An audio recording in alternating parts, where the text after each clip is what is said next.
rất là nguy hiểm, nhưng bà con mình thì rất là ngu muội nhá. Đây, đây. Ôi. Ôi.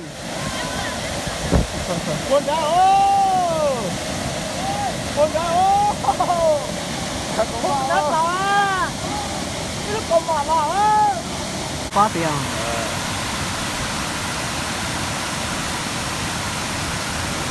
Đây là đường mới mà công ty làm cho bản làng mọi người nha. Đây, trước kia là nó có cái mương với lại cái cống nước người dân làm thì nó ở trong kia, rồi công ty nó săn lấp hết rồi. Cái công ty nó săn lấp hết rồi, bây giờ nước nó đầy lên thì nó dâng lên ruộng đất của bà con. Đây, gần vài hecta ruộng đất của bà con đi hết rồi nha mọi người nha. Đây là cái cống chính thức của nó, và một lúc mình xem xong bây giờ cái cống của nó đã trở lại đây.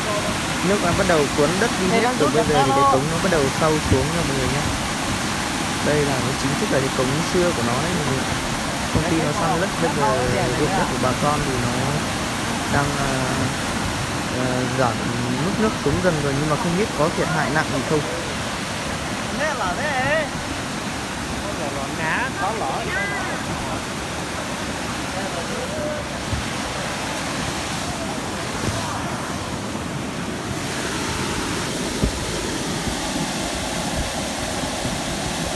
Đây là cái ống sắt của công ty nhá. Cái ống sắt này đựng được con nước sông Hoàn Hà này nhá. Ra con cái gì cũng dẹp có đấy. Chỗ này nhà gì Đó, đất ruộng thì còn chắc ôi đó con gì. Đây là lo thì chỉ có rồi giá trị số này thì tết đua trẻ lối đó.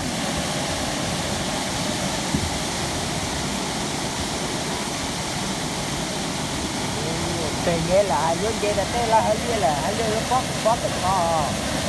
Đây là cái cầu năm xưa nhá. Bây giờ là nước nó đã làm cái đất ở trên này đi hết rồi nhá mọi người nhá. Đây, cái cống năm xưa nó cực kỳ to luôn. Nếu mà công ty nó không săn lấp thì đất nó không lên ruộng đất của bà con đâu.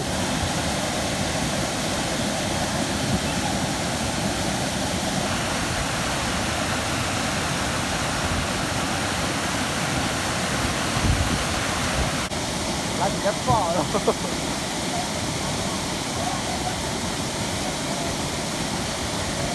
Đây là đường công ty làm lên nhá mọi người nhá. Mới tiến hành được hơn mấy tuần thôi, nhưng mà không chăm chú lo cái cống này, cứ tưởng là nước ở núi cao này nhá. Đây là hết núi rồi, cứ tưởng nước ở đây nhỏ nhá mọi người nhá.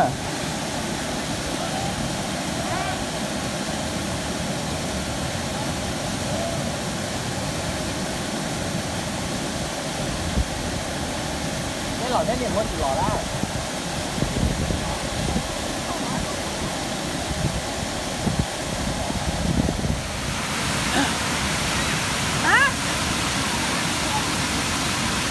Tại cái đen lo thế này nè.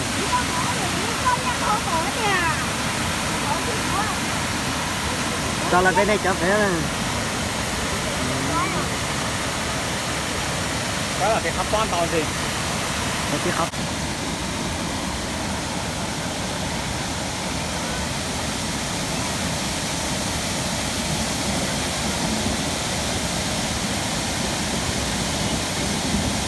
đó cái này quá là Tao hát to quá.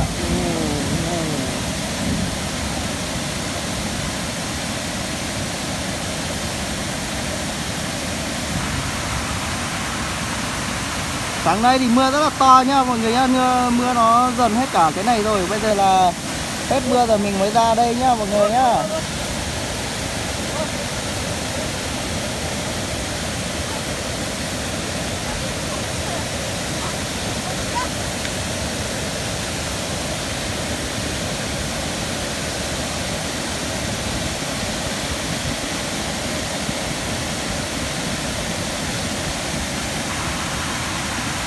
Xưa là có một cái cầu ở đây nhá. Công ty ra thì công ty lắp cầu xong là để một cái cống ống sắt vừa một cái vòi nước thôi nhá mọi người nhá.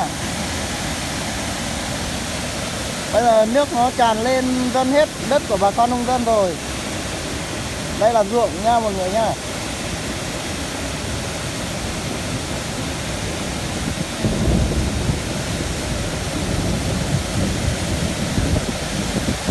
Đó là cái đó.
Đúng là chính là đây được của là lý tắc ngọ của nó cứ bên đồ hay dữ ấy.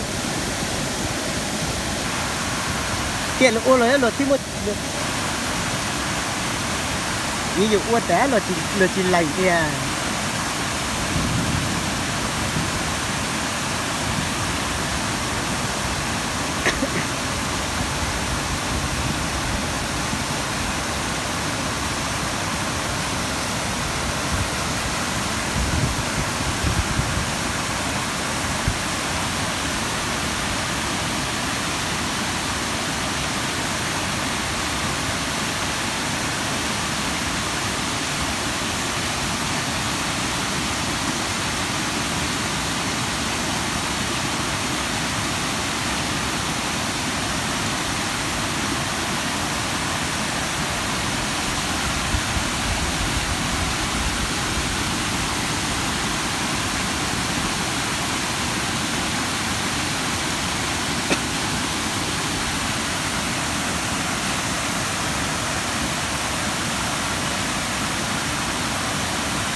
Đấy là gì à? Mẹ cũng được đấy à?